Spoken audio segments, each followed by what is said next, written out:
அடுத்ததாக திரௌபதி தான் பாரத போருக்கு வித்திட்டவள் என்ற தலைப்பிலே ஒரு மிகப்பெரிய பேராசிரியர் பேசப்போகிறார். அது வேறு யாரும் இல்லை, நான் தான். இது 5ஆம் வேதம் பாரதம். அது மகா கணபதியே தந்தத்தை ஒடிச்சு எழுதுனது.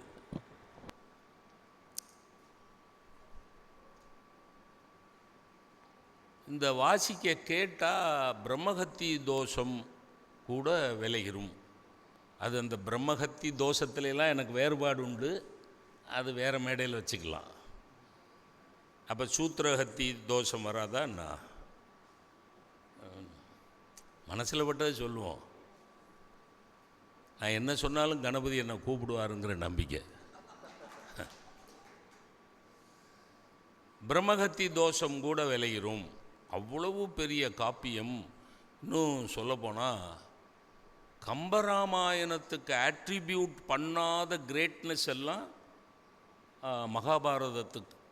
மகாபாரதத்துக்கு இந்தியாவில் கொடுத்துருக்குறாங்க.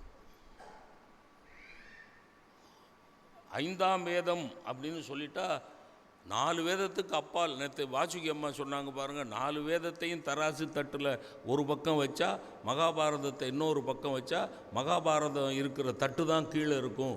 அப்படின்னா மிச்ச 4 வேதத்தையும் விட உயர்ந்தது மகாபாரதம் என்பது இந்திய நாட்டினுடைய நம்பிக்கை. That greatness has not been attributed to கம்பராமாயணா. அவ்வளவு முதிர்ச்சியான காப்பியம், அவ்வளவு முதிர்ச்சியான காப்பியம். இத்தனை ஆண்டுகள் புழங்கி வரக்கூடிய ஒரு பாரத மண்ணில் இவ்வளவு முதிர்ச்சியின்மை எப்படி நடக்கிறது? 2 பெரிய முதிர்ச்சியான மெச்சோர் எபிக்ஸ் காப்பியங்களை படிக்கிற போது பெரியோர்களே, அறிவை வைத்து பார்க்கக்கூடாது. அறிவை வைத்து பார்த்தா 1000 கேள்விகள் எழும். பாரதத்தை பற்றியும் ராமாயணத்தை பற்றியும் நீங்கள் அறிவை வைத்து ஆராய்ச்சி செய்ய தொடங்குவீர்களே, ஆனால் 1000 கேள்விகள் எழும்பும். ஒரு கேள்விக்கும் பதில் கிடைக்காது. அதுதான் சத்தியம். அதுவும் குறிப்பாக பாரதத்தின் முதல் பகுதியிலே கேள்வி கேட்க தொடங்குவீர்களே, ஆனால் சத்தியமாக எந்த ஞானியாலும் பதில் சொல்ல முடியாது. அத்தனை சிக்கல்கள். அறிவு ஏற்றுக்காது. எப்போவுமே காப்பியத்தை வாசிக்கிற போது இன்டலெக்சுவல் அனாலிசிஸ் பண்ணக்கூடாது. இமோஷனல் அக்செப்டன்ஸ், உணர்வு ரீதியாக ஏற்றுக்கொள்ள வேண்டும். அந்த உணர்வு ரீதியாக ஏற்றுக்கொண்டால்தான் அதில் இருக்கக்கூடிய தர்மங்களும் தத்துவங்களும் நமக்கு புரியும். தர்மங்களும் தத்துவங்களும் தான் நமக்கு தேவையே ஒழிய, இது அறிவுக்கு ஒத்து வருமா அறிவுக்கு ஒத்து வராதா என்று ஆராய்ச்சி செய்ய தொடங்கினால் பாரதமும் நிற்காது, ராமாயணமும் நிற்காது. நான் அப்துல் காதர் ஐயா அவர்கள் என்னோட கிளாஸ்மேட். நானும் அவரும் தமிழும் ஆங்கிலமும் ஒரே வகுப்பறையில் உட்கார்ந்து பாடம் கேட்டோம் மதுரை தியாகராஜர் கல்லூரியில். அவர் விலங்கியல் படித்தார். அதனால்தான் அவர் கவிதைகளில் விலங்குகளை பற்றி நிறைய சொல்லுவார். பூரா மனித உருவத்தில் இருக்கக்கூடிய விலங்குகளை பற்றி நிறைய சொல்லுவார். நான் இயற்பியல் ஃபிசிக்ஸ் படித்தேன். எனக்கு இந்த கெமிஸ்ட்ரி மட்டும் வராது. ஆனால் வால்யூமெட்ரிக் அனாலிசிஸ்னு ஒன்று செய்ய சொல்லுவாங்க. இவருக்கு ஆன்சிலரி இருந்திருக்கும், ஆன்சிலரி கெமிஸ்ட்ரி. எனக்கு ancillary chemistry, volumetric analysis, titration அப்படிம்பாங்க. அது இப்படி நீளமாக ஒரு டேபிள் இருக்கும். 3 பசங்க. நான் படிக்கையில் கோ எஜுகேஷன் கிடையாது எங்கள் காலேஜில், தியாகராஜா காலேஜில். ஒரு இல்லை, அவ்வளோதான். இல்லைன்னா கோர்ஸ் இல்லை, கொடுப்புன்னு இல்லை. ஆமாம், 50 வயசு நேற்று குறைஞ்சிருச்சுல.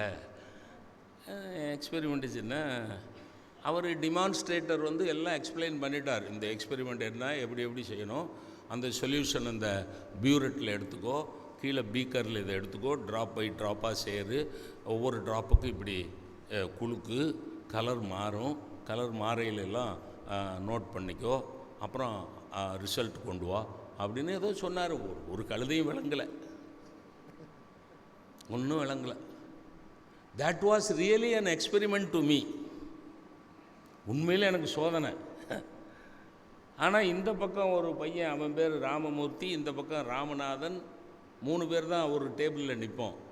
இந்த பக்கம் ராமநாதன், இந்த பக்கம் ராமமூர்த்தி, 2 பேரும் படு சின்சியராக செய்கிறாங்க. எனக்கு ஒன்றும் விளங்கலை. அதில் இன்னொரு கொடுமை என்னென்னா, எனக்கு கொடுத்த பியூரெட்டில் இருந்த நாபு, இந்த நாபு இருந்தில்ல, அது லூஸாக இருந்திருக்கு. அது என்னன்னு தெரியல. நான் படிக்கிற காலத்துலேருந்து என் சம்மந்தப்பட்டதெல்லாம் லூஸாகவே இருக்குது. நான் அந்த பீக்கரில் அதை எடுத்துட்டு அப்படி அந்த நாபை தொடத்தான் செய்தேன். புழுக்குன்னு நாபு கலக்குன்னு கலண்டு கையோடு வந்துருச்சு. புகு புகுன்னு சொல்யூஷன் பூரா கீழே வந்துடுச்சு, கலர் கலராக மாறிடுச்சு. அவர் ட்ராப்பாக சேர்க்க சொன்னாரே, இது மொத்தமாக இறங்கிருச்சே, இப்போ நம்ம என்ன பண்ணுறது, ரிசல்ட்டு, ஐயோ கடவுளே. அந்த காலத்துலலாம் பேராசிரியர்கள் கல்லூரியில் படிக்கிற மாணவர்களை பலார்னு அரைஞ்சிருவாங்க. நான்லாம் எங்கள் கெமிஸ்ட்ரி ப்ரொஃபஸர்கிட்ட அறை வாங்கியிருக்கேன். பயமாக இருக்குது. ஆனால் I didn't lose my mind. நமக்கு இன்டலெக்சுவல் கெப்பாசிட்டி கம்பீரம். ராமமூர்த்தி சின்சியராக செஞ்சுருக்கான், ராமநாதன் படு சின்சியராக செஞ்சுருக்கான். Ramamurthy, what is your result அப்படின்னு 10.8ன்னா, ராமநாதா ஓ ரிசல்ட் என்ன, 10.2 அப்படின்னா. நான் எக்ஸ்பெரிமெண்ட்டே செய்யலை. என் ரிசல்ட் என்ன தெரியுமா, 10.8 + 10.2 is equal to 20.10 divided by 2, 10.5. 10.8, 10.2, 10.5. அந்த ரிசல்ட்டுக்கு ரீடிங் எழுதினேன். இது மாதிரி நீங்கள் செய்வீங்களா சார்? நான் செஞ்சேன் சார். எல்லோரும் ரீடிங்கிலேருந்து ரிசல்ட்டுக்கு வருவாங்க. நான் ரிசல்ட்டுக்கு ரீடிங் எழுதினேன். கங்கின்னு மேலே போனேன். Time is over, how you all finished your experiment அப்படின்னார். Yes sir. இவன் தைரியமாக சொல்கிறான், ஏன்னா அவன் சின்சியராக செஞ்சுருக்காங்க. நமக்கு கடவுளே. Ramamurthy,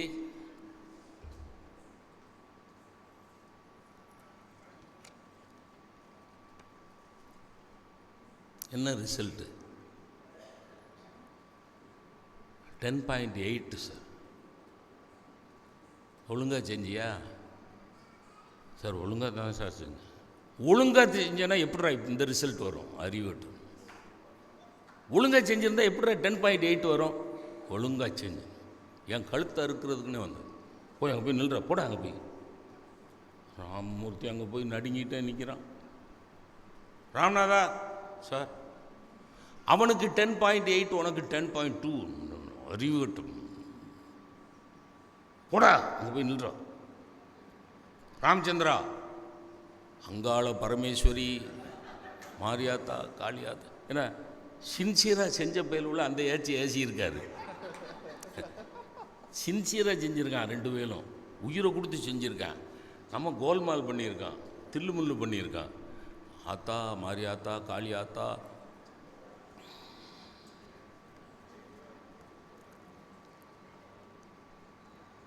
$10.5. Yes, sir. Good. Very good. அது கொடுமை இல்லை. Keep it up. அதுதான் அது கூட கொடுமை இல்லை. அதுக்கு மேலே both of you come here. Come here, sir. இந்த டைட்ரேஷன் எக்ஸ்பெரிமெண்ட் எப்படி செய்யணும்னு ராமச்சந்திரன்ட்ட கேட்டு செய்யுங்க. அவங்க 2 பேரும் கடவுளே. இப்போ நல்லா கவனம் வச்சுக்கோங்க. This is possible in science. இது கோல்மால் தான். கோல்மால் செஞ்ச அப்ரிசியேஷன் சில நேரங்களில் விஞ்ஞானத்தில் கிடைத்து விடுவதற்கு வாய்ப்புண்டு. சில நேரங்களில், எல்லா நேரங்களிலும் அல்ல. ஆனால் பெரியோர்களே, இலக்கிய பயிற்சி என்பதும் இலக்கிய வாசிப்பு என்பதும் இருக்கிறதே, அது அவருடைய அனுபவத்தை சார்ந்தது. அதில் கோல்மாலுக்கோ தில்லுமுள்ளுக்கோ இடமில்லை. ஏன்னா science depends on experiment, literature depends on experience. இந்த ரெண்டு இதெல்லாம் பெரிய கொடுமை. இதெல்லாம் நான் பேசிக்கிட்டு கையில் கொண்டாந்து வச்சு, இதில் என்ன கொடுமைன்னா, இதில் அவன் செஞ்ச குசும்பு என்னென்னா, குடிங்கன்ட்டு போகிறான். பேசிக்கிட்டு இருக்கவன குடிங்கன்னு, குடிச்சிட்டு பேசுகிறவன் இருக்கான், அது வேற விஷயம். பேசிக்கிட்டு இருக்கவன குடினா என்ன அர்த்தம்? சரி, இப்போ அதனால என்ன பண்ணுறேன்னா, இன்டலெக்சுவலாக மூளையை வச்சு விஞ்ஞானத்தை அணுகலாம். ஆனால் காப்பியங்களை மனதை வைத்து, ஆத்மாவை வைத்து, இமோஷனலாக அக்செப்ட் பண்ணுங்க. வில்லிங் சஸ்பென்ஷன் ஆஃப் டிஸ்பிலீஃப், அதுதான் காப்பியத்துக்கு.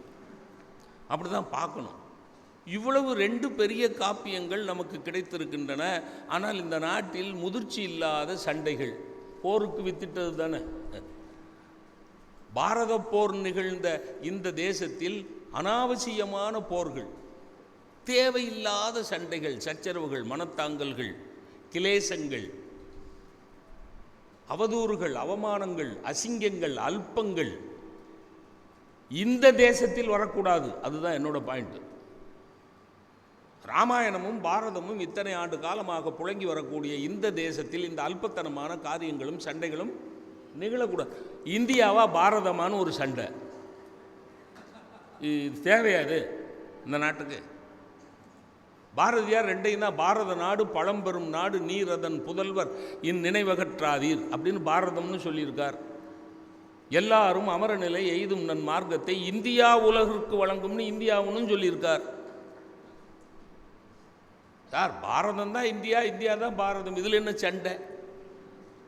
அதில் இன்னும் அடுத்த டெவலப்மெண்ட்டு, தமிழ்நாடா தமிழகமா? அட புண்ணாக்கு மாடைங்களா, இது தமிழ்நாடாக இருந்தா என்ன, தமிழகமாக இருந்தா தமிழன்டா, நான் தமிழன், அவ்வளோதான் எனக்கு முக்கியம்.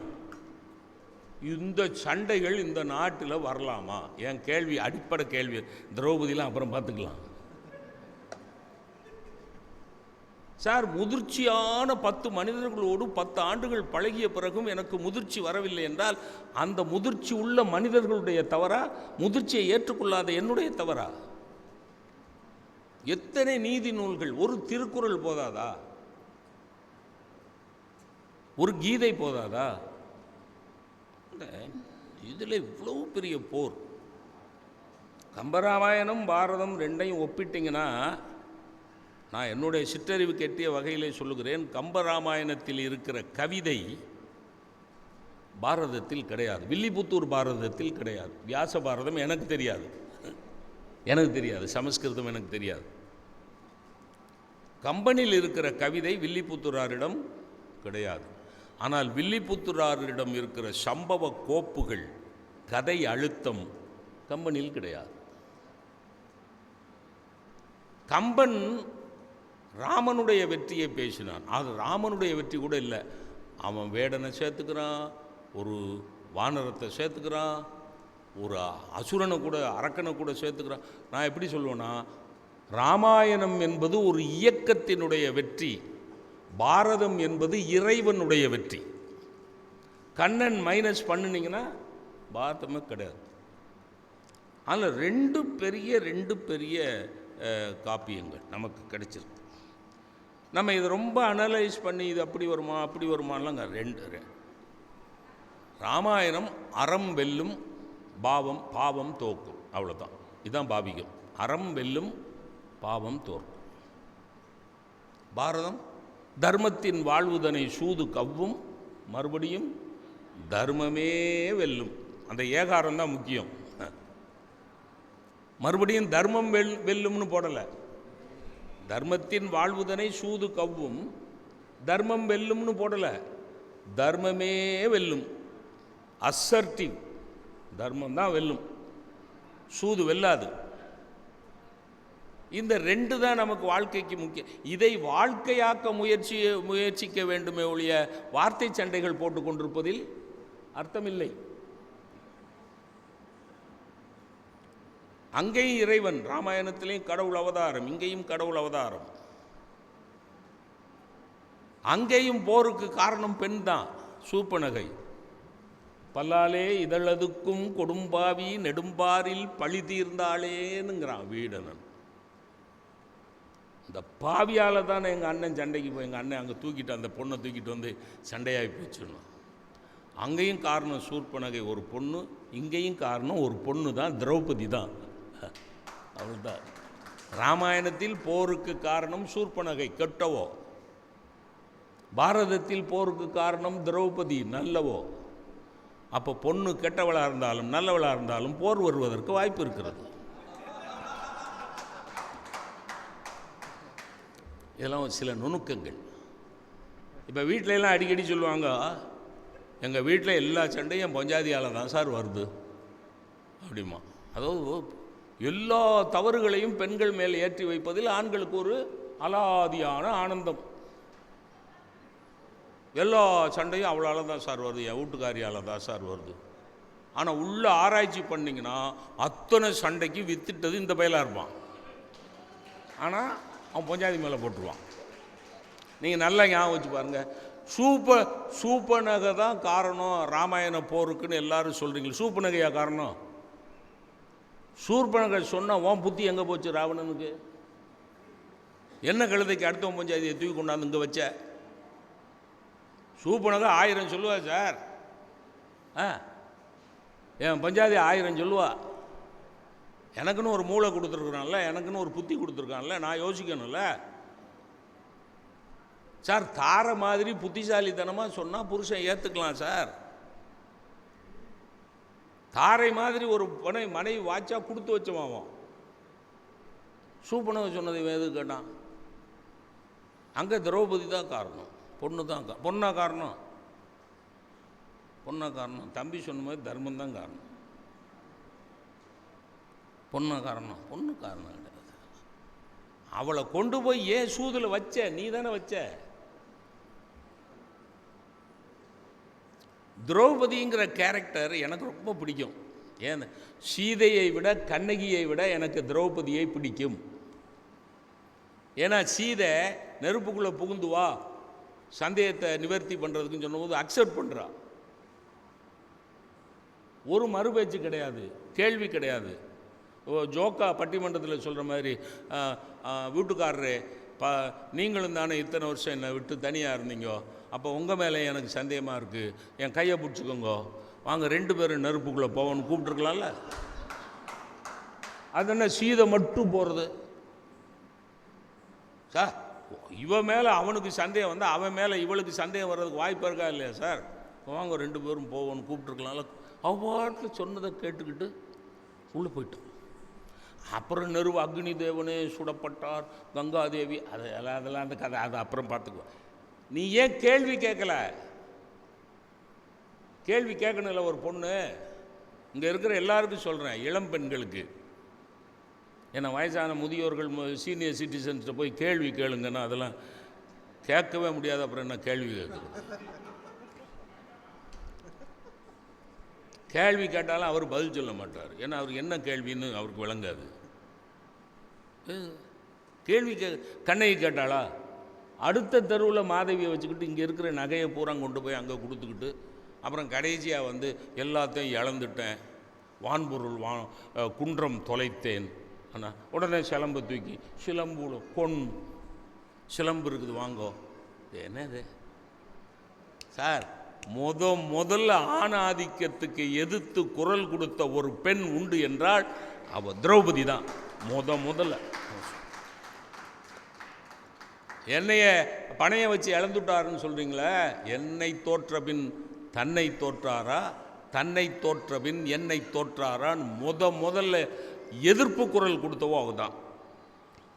அந்த எதிர்ப்பு குரல் தான் வித்து.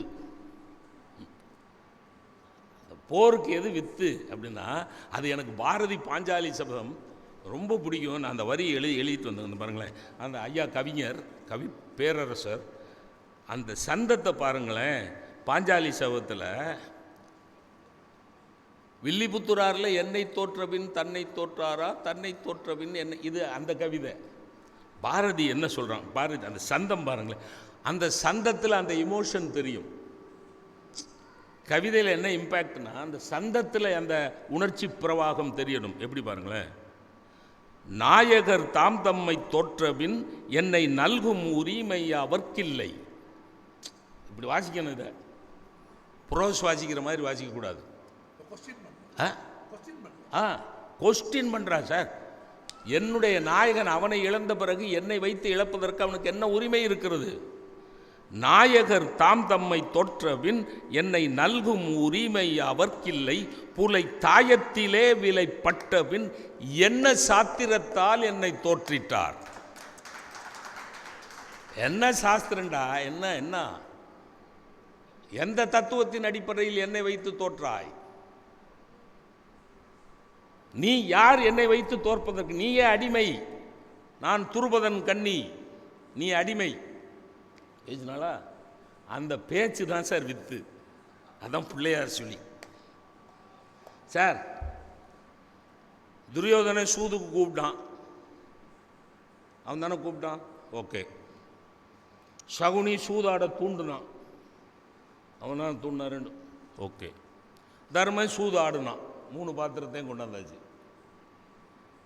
தர்மன் துரியோதனன் சூதாட அழைத்தான், சகுனி சூதாட தூண்டினான், தர்மன் சூதாடினான். சரியா? இப்போ இந்த சூது தான் போருக்கு அடிப்படை அப்படின்னா, சும்மா பொழுதுபோக்குக்கு சூதாடி இருந்தான்னு வைங்களேன். சும்மா விளையாட்டுக்கு, சும்மா டைம் பாஸிங். பாரத போர் வந்திருக்குமா? நான் கேள்விக்கு மட்டும் போச்சு. நீங்கள் தான் சொல்லு, இவங்க சொல்ல மாட்டாங்க. ஏன்னா கருத்தரங்கம். இப்போ நம்ம வீட்டில் சீட்டு ஆடுறோம். எனக்கு நல்லா ஞாபகம் இருக்குது. எங்கள் பெரியப்பா பையன் மெட்ராஸிலேருந்து சிவகாசிக்கு வந்தான். அவன் சும்மா டைம் பாஸுக்கு சீட்டு கட்டு வாங்கிட்டு வந்தான். 10 நாள் எங்கள் கூட தங்குறதா வந்தான். சீட்டு கட்டு வாங்கிட்டு வந்தான். சும்மா ஒரு சீட்டு கட்டு வாங்கிட்டு வந்தான். எங்கள் அப்பா அதை பார்த்தாரு. இது என்னல்ல இல்லை, இது என்ன சீட்டு கட்டு அப்படின்னாரு. சும்மா டைம் பாஸ். எல்லா பையிலையும் கொண்டு விடுவேன்.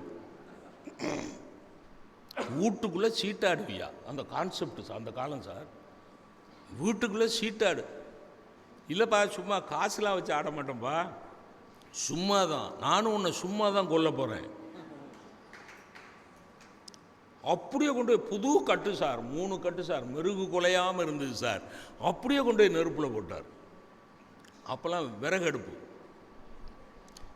டைம் பாஸுக்கு கூட சூதாடக்கூடாதுன்னு சொன்ன காலம் நம்ம காலம். சரி, டைம் பாஸுக்கு மட்டும் சூதாடி இருந்தால் போர் வந்திருக்குமா? வராது. சரி, வச்சு பணையம் வச்சு விளையாடுறான். வீடை இழந்தான், நாடை இழந்தான், பொன்னை இழந்தான், பொருளை இழந்தான், தம்பியரை இழந்தான், தன்னை இழந்தான். ஓகே, இதோட நிறுத்தி இருந்தால் போர் வந்திருக்குமா? இதுவரைக்கும் இழந்தாச்சு. தன்னை இழந்தான், தன்னை இழந்தான், தம்பியரை இழந்தான், வீடு நாடு பொன் பொருள் எல்லாத்தையும் இழந்துட்டான். இந்த இழப்போடு ஓகே, இனிமேல் நான் எதையும் பணைய வைக்க மாட்டேன்னு தர்மன் சொல்லியிருந்தா வந்திருக்குமா? வந்திருக்காது. திரௌபதியை பணைய வைக்கிறான். வேள்வி பொருளினை புலை நாயின் முன் வைப்பது போலே. இதுதான் பாரதியோட ஓமை. வேள்வி பொருளை புலை நாயின் முன் வைப்பது போலே துருபதன் கன்னியை துஷ்டன் துரியோதனன் சபையிலே பணையம் வைத்தான். இப்போ திரௌபதி மையத்துக்கு வந்துட்டா. இப்போ திரௌபதி இதை எப்படி ரியாக்ட் பண்ணா? சரி, பெண்ணென்று பூமிதனில் பிறந்து விட்டால் மெத்த பீழை இருக்குதடி அப்படின்னு அக்செப்ட் பண்ணியிருந்தா போர் வந்திருக்குமா? ஸ்டெப் பை ஸ்டெப்பா. இப்போ திரௌபதி ஏற்றுக்கிறா. சரி, என் புருஷன் தம்பி சொன்ன மாதிரி கேட்குறா. சபையில் இருக்கிறவங்களே இது நியாயமா? அதில் ரொம்ப பெரிய ஞானி பீஷ்மர் பிதாமகர் அவர் சொல்கிறார், அம்மா ஒரு காலத்தில் பெண் பெரியவளாக இருந்தாள், மதிப்பிற்குரியவளாக இருந்தால். வேத காலத்திலே அவளுக்கு சொத்துரிமை இருந்தது. தகப்பன் இறந்து போய்விட்டால் கொள்ளி வைப்பதற்கு கூட அவளுக்கு உரிமை இருந்தது வேத காலத்திலே. பிற்காலத்திலே வந்தவர்கள் அதை மாற்றிவிட்டார்கள். எவன் மாற்றினாங்கிறது தான் இப்போ கேள்வி. எப்படி மாற்றினா? எவன் மாற்றினான்? பிற்காலத்தில் வந்தவர்கள் அதை அது மாற்றப்பட்ட பிறகு பெண் என்பவள் கணவனுடைய உடைமை பொருள். இதை சொல்றவர் யாரு சார்? சொல்றவன் துக்கிரி பயலாக இருந்தால் பரவாயில்ல, சொல்றவன் தருதலை பயலாக இருந்தால் பரவாயில்ல. சொல்றது யார்? பீஷ்மர் சொல்றார், பிதாமகர் சொல்றார். இப்போ பிதாமகர் சொன்ன பிறகு திரௌபதி, ஆகா இவ்வளவு பெரிய மனுஷன், இவ்வளவு பெரிய ஞானஸ்தன், இவ்வளவு பெரிய பிதாமகர் சொல்லுகிறார் என்றால் அதிலே ஒரு அர்த்தம் இருக்கும். ஏற்றுக்கொண்டிருந்தால் என்னை பணைய வச்சது ஓகே, நானும் அடிமையாகி விடுகிறேன் என்று திரௌபதி ஏற்றுக்கொண்டு இருந்தால் போர் வந்திருக்குமா? புரியுதா ஸ்டெப்பு? ஏற்றுக்கல, அவ ஏற்றுக்கல. அப்புறம் தூயில பிடிச்சி இழுக்கிறான், விலை மகள்ங்கிறான். குலமகள் செய்கிற 5 பேருக்கு மனைவியாக இருக்கிற நீ எப்படி குலமகளாக இருக்க முடியும் என்கிறான். எல்லா அசிங்கங்கள், அவமானங்கள், துஷ்டத்தனமான வார்த்தைகள் எல்லாத்தையும் நமக்கு கர்மா தியரின்னு ஒன்று வச்சுருக்கான்ல, ஒன்று வச்சுருக்கீங்கல்ல கர்மா தியரின்னு. திரௌபதிக்கு தெரியும்ல கர்மா தியரி. சரி, நம்ம கர்மா அவ்வளோதான், நம்ம விதி அவ்வளோதான். சரி, ஏற்றுக்கொண்டிருந்தால், இல்லை பழியை விதி மேல் போட்டுவிட்டு மௌனம் காத்திருந்தால், நல்லா ஞாபகம் வச்சுங்க, பழியை விதி மேல் போட்டுவிட்டு கர்மாவின் மேல் போட்டுவிட்டு திரௌபதி மௌனம் காத்திருந்தால் பாரத போர் வந்திருக்குமா? பாரத போருக்கு வித்து எங்க இருக்கு தெரியுமா? அவள் செய்த சபதத்தில் இருக்கிறது. அவள் சபதம் செய்கிறா. சபதம் செய்கிறதுனா எப்படி, எங்கே வச்சு செய்கிறா தெரியுமா? ஓப்பன் கோர்ட்டில், திறந்த சபையில் வைத்து சபதம் செய்கிறாள். அப்படின்னா அதுக்கு என்ன அர்த்தம் தெரியுமா? 5 கணவன்மார்களையும் கமிட் பண்ணுறா, ஒரு கட்டாயத்தில் கொண்டாந்து நிறுத்துறா. நான் இவனை பழி வாங்குவேன் என்று சபதம் செய்து விட்டேன், அவனை பழி வாங்குவதற்கு ஒரு போரை நடத்த வேண்டிய நிர்பந்தம், போரை நடத்த வேண்டிய கட்டாயம் கணவன்மார்களாகிய உங்களுக்கு இருக்கிறது என்று ஒரு டைட் கார்னரில் கொண்டு போய் 5 பேரை நிறுத்தினவ யாரு? பாஞ்சாலி. அவ விரித்த கூந்தல் தான் சார் வித்து. புரியுதுங்களா? பாரத போர் தேச பிரச்சனை அல்ல, கேச பிரச்சனை.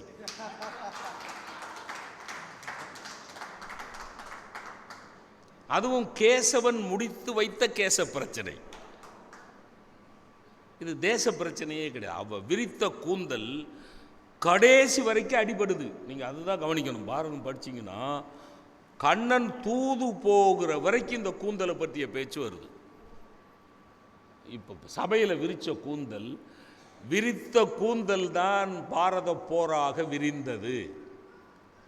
அதுதான் அடிப்படை. அதனால தான் பாரதி பாஞ்சாலி சபதம்ங்கிற பகுதியை மட்டும் எடுத்து குறுங்காப்பியம் படைத்தான். அவனுடைய நோக்கம் என்ன? பாரதியோட நோக்கம் என்ன? பாரத போர், விடுதலை போர், பாரதத்துக்கு சுதந்திரம் வேண்டும். அவனுக்கு பாஞ்சாலி என்பவள் பாரத மாதாவினுடைய குறியீடு. பாஞ்சாலி என்பவள் பாரத மாதாவுடைய குறியீடு. அதனால தான் அவளை தரன்னு முடிய பிடிச்சி இழுத்துக்கிட்டு வரையில் அப்படி கோபுறான். நீண்ட கருங்குழலை நீசன் கரம் பற்றி முன்னிழுத்து சென்றான். வழிநடுக மொய்த்தவராய் என்ன கொடுமை இது என்றே பார்த்திருந்தார் வீரமிலா நாய்கள் எல்லாம். நம்ம என்ன பண்ணோம்? படிச்சுட்டு ஆகா என்னம்மா உன்னைத்தான்டா சொல்கிறான், உன்னைத்தான் சொல்கிறான், உன்னையும் என்னையும் தான் சொல்கிறான். தப்பு நடக்குதுன்னா பார்த்துக்கிட்டு உச்சுன்னு நாயை கூப்பிட்டுக்கிட்டு நிற்கிற. 10 நாய் அவனை சுற்றி நிற்கிது. அந்த 10 நாயும் உச்சுன்னு தான் சொல்லுதே ஒழிய வீரமிலா நாய்கள் விளங்காம் இளவரசன் தன்னை மிதித்து தராதலத்தில் போக்கிய பொன்னை அவள் அந்த புறத்தினிலே சேர்க்காமல் நெட்டை மரங்களென நின்று புலம்பினார். பெட்டை புலம்பல் பிறர்க்கு துணையாமோ. இது ஏன் அவனுக்கு அந்த கோபம் வருது? திரௌபதியுடைய கூந்தல்லையும் துகில்லையும் கை வச்சதுனால வந்த கோபம். அவன் எதுக்காக பாஞ்சாலியை எடுத்த சபதத்தை மையப்பொருளாக கருப்பொருளாக வச்சு குறுங்காப்பியம் படைத்தான் அப்படின்னா, அவன் ஒத்துக்கொண்டான். இந்த கருத்தரங்கத்துக்கு தீர்ப்பு எழுதினான், கருத்து சொன்னான். பாஞ்சாலியால் தான் பாரத போர் வந்தது, அதுபோலே இந்த பாரத மாதாவால் தான் பாரத மாதாவுக்கு விடுதலை கிடைக்கும் அப்படிங்கிறதான் பாஞ்சாலி சபதத்தினுடைய குறியீடு, நோக்கம்.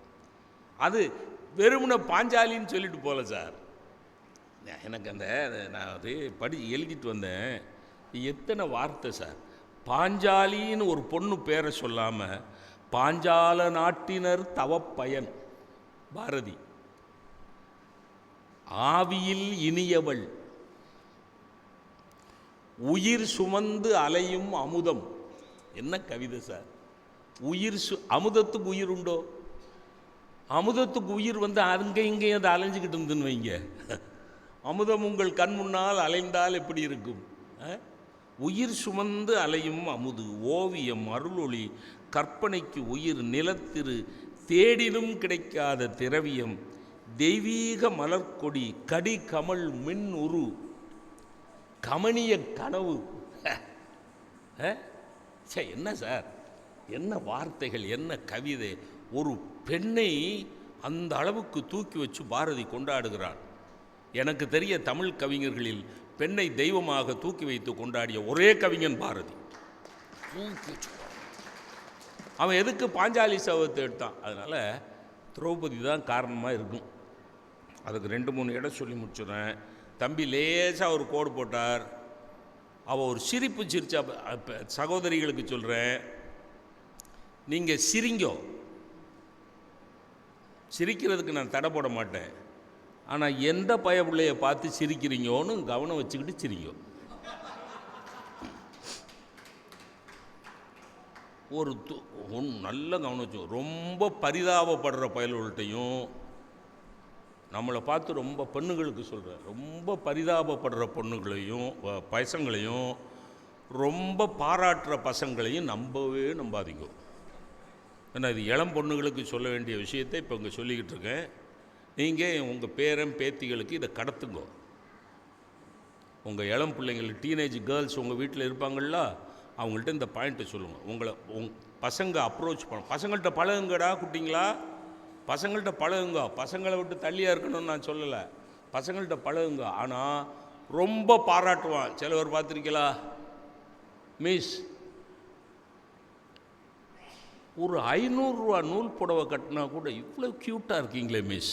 அந்த பையனை நம்பாத, சேட்டக்கார பையலாக இருப்பான்.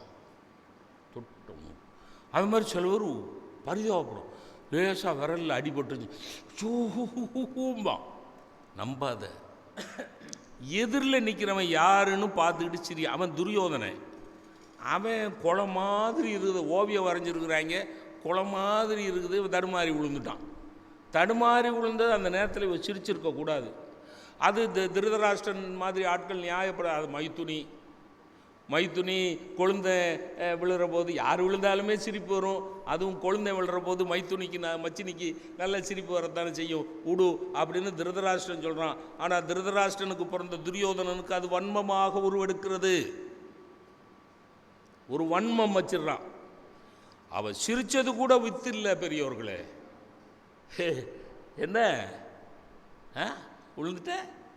ஓ, உங்கள் ஒப்பனுக்கு கண்ணு தெரியாதுல்ல, அது மாதிரி உனக்கும் கண்ணு தெரியலையான்னா.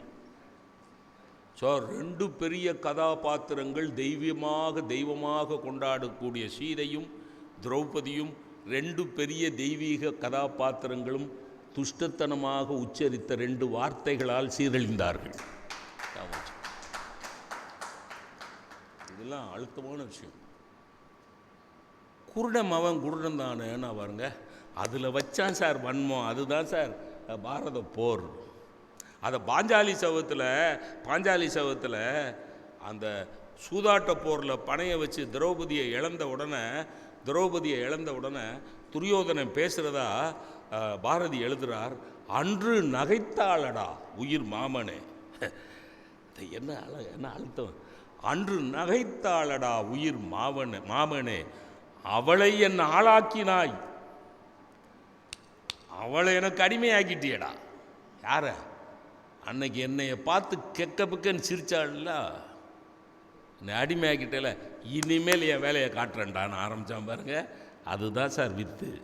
அவள் சிரித்த சிரிப்பு, அவள் பேசிய ஏளன பேச்சு, எல்லாவற்றுக்கும் மேலாக அவள் எடுத்த சபதம், அந்த சபதத்தை கடைசி வரைக்கும் நிறைவேற்றி வைக்க வேண்டும் என்று அவள் பிடித்த பிடி. கடைசி காட்சி, கண்ணன் தூது போகிறார். கண்ணன் தூது போகிற போது இவர் தர்மன், இந்த கட்சி, அவர் என்ன பண்ணுறாரு? அது என்ன வளவளா தர்மன். வளவளா தர்மன்னு சொல்கிறவன் துரியோதனன் பாஜாலி சபத்தில். அது பூமர் அங்கிள் அப்படின்ட்டார் வளவளா தர்மன். அதில் இன்னொரு சூழ்ச்சி சொல்லுவாங்களேன், தர்மனுக்கு கொடியில் இருக்கிற சின்னம் முரசு, துரியோதனனுக்கு கொடியில் இருக்கிற சின்னம் பாம்பு. பாம்பு கொடியை வைத்திருக்கிறவன் போருக்கு துடிப்பதில் அர்த்தம் இருக்கிறது.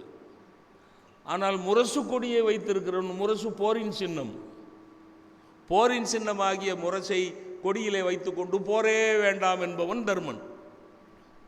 நீ போரோட சின்னம் முரசு, அதை கொடியில் வச்சிரு, அது ஆடிக்கிட்டே இருக்கு. அது போர் வேணாம், நீ தூது போ, பாதி ஊர் கேளு, கொடுக்கலன்னா விட்டுரு, 5 ஊர் கேளு, 5 ஊரும் கொடுக்கலன்னா 5 வீடாவது கேளு, ஆளுக்கு ஒரு வீடு கேளு, அப்படி இல்லைன்னா அடுபோர் வேண்டு. ஒருவேளை இந்த டீல் பிடிச்சி, இந்த டீல் 5 வீடு பரவாயில்ல, துரியோதனை ஃபீல் பண்ணி இந்த டீல் நல்லா இருக்கு, 5 வீடு கொடுக்குறேன் போடா அப்படின்னு கொடுத்துட்டா, இது யார் மனசை அரிக்குது? யார் மனசு அரிக்குது? வீமன் மனசு அரிக்கிறத விட்டுருங்கோ, அர்ஜுனன் மனசு அரிக்கிறத விட்டுருங்கோ, நகுலன் சகாதேவன்லாம் விட்டுருங்கோ, திரௌபதி மனசு அரிக்குது. இன்னும் ஒரு விஷயம் நான் சொல்லி முடிச்சுடுறேன். முதலாக போர் என்கிற வார்த்தையும், முரசு என்கிற வார்த்தையும், வெற்றி என்கிற வார்த்தையும் பாஞ்சாலி திரௌபதி எடுக்கிற சபதத்தை சொல்லுகிற கவிதையிலே தான் வில்லிபுத்தூர் ஆழ்வார் கொண்டு வருகிறார். அந்த வரி பாருங்க.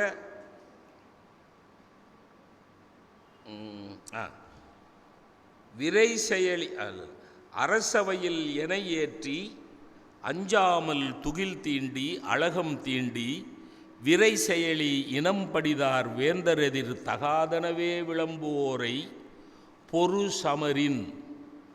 இந்த வார்த்தை எங்கே வருது? பாஞ்சாலி வார்த்தை. பொறு சமரின் முடிதுணித்து புலன் 6 வெங்குருதி பொழிய வெற்றி முரசு அறையும் பொழுது அல்லால் விரித்த குழல் இனி எடுத்து முடியேன். அப்போ திரௌபதியுடைய சபதத்தில் தான் இந்த 3 வார்த்தை வருது. போருங்கிற வார்த்தை, முரசுங்கிற வார்த்தை, வெற்றிங்கிற வார்த்தை.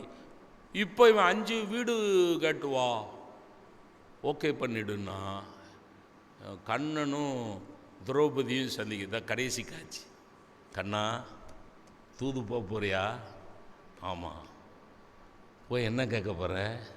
இல்லை உன் புருஷன் சொன்னான் 5 ஊர் கேளு, இல்லை 5 வீடு கேளு, அது இல்லைன்னா அப்புறம் போர் வேண்டுன்னா.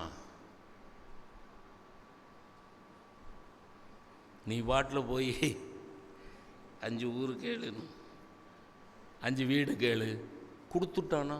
அது கேட்டால் மன்றில் அழைத்து மாசளித்த மன்னவன்பால் சென்று தமக்கு 5 ஊர் திரள் வீரர் பெற்று இருந்தால் அவள் சங்கடத்தை பாருங்கள். அதுதான் இங்கே பாருங்கள், இது சூட்சுமமான ஒரு விஷயம். கிருஷ்ணாவதாரத்துடைய நோக்கமே பூமியினுடைய பாரத்தை குறைப்பது, துஷ்டர்களை அழித்து பூமியினுடைய பாரத்தை குறைப்பது. இப்போ கிருஷ்ணாவதாரத்துடைய நோக்கம் நிறைவேறுவதற்கு இன்ஸ்பிரேஷனாக யார் இருக்கா?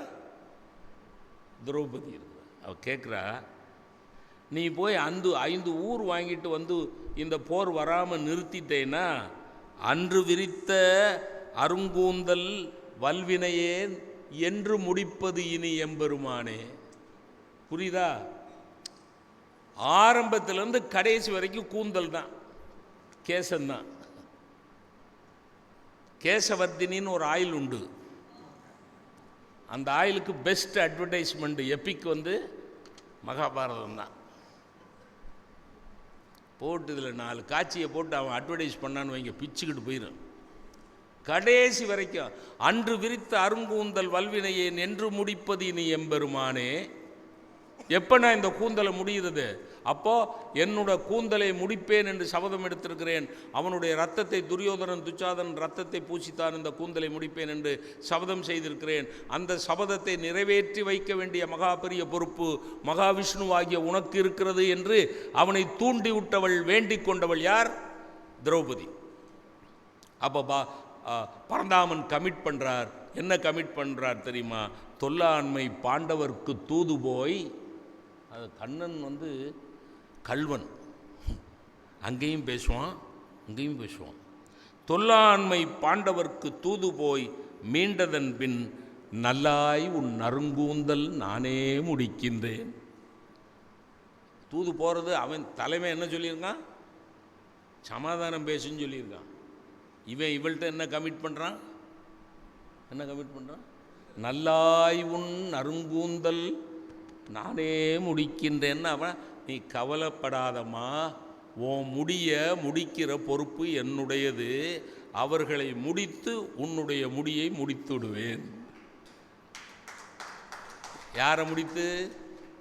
கௌரவர்களை முடித்து கௌரவமாக உன்னுடைய முடியை நான் முடித்து விடுவேன். This is my promise, God promise. God promise தானே இது காட் ப்ராமிஸ் தானே, காட் ப்ராமிஸ் அப்படின்னா. பெரியோர்களே, இப்படி சொல்லி நிறைவு செய்கிறேன். பாரத போருக்கு வித்திட்டது திரௌபதி. திரௌபதி என்றால் அவள் விரித்த கூந்தலும் செய்த சபதமும் ஏளனமாக பேசிய பேச்சும் சிரிப்பும் தான் வித்திட்டது. பாரத போருக்கு வித்திட்டது திரௌபதி, முடித்து வைத்தது கண்ணன். நன்றி, வணக்கம்.